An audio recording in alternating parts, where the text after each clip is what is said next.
যাদের জন্য জান্নাতের আসল চাবি কি হতে পারে তোমরা কি মনে করো?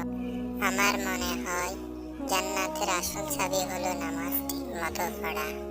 আমি তো বলবো জান্নাতের চাবি হলো সত্য কথা বলা, কারণ মিথ্যা বললে তো সব মুছে যায়। রাসূল সাল্লাল্লাহু আলাইহি ওয়াসাল্লাম বলেছেন, সদকা হৃদয়কে রোগ থেকে মুক্ত রাখে। তো জান্নাতের আরেকটা চাবি হতে পারে সদকা।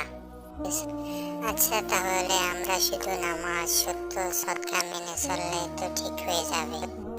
আরো একটা কথা আছে, অন্যর অধিকার আদায় করা, যেমন কারো কিছু নেওয়া বা পাওয়ার সঠিক উপায় মানা।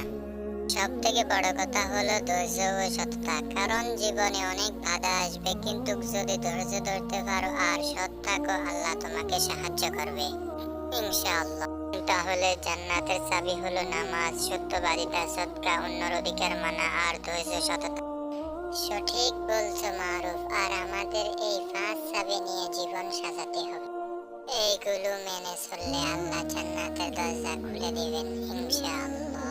তো চল এখন থেকে শুরু করি আমাদের জান্নাতের চাবিগুলো জীবনে নিয়ে আসা। আমি সদকা দেওয়ার চেষ্টা করবো ইনশাআল্লাহ।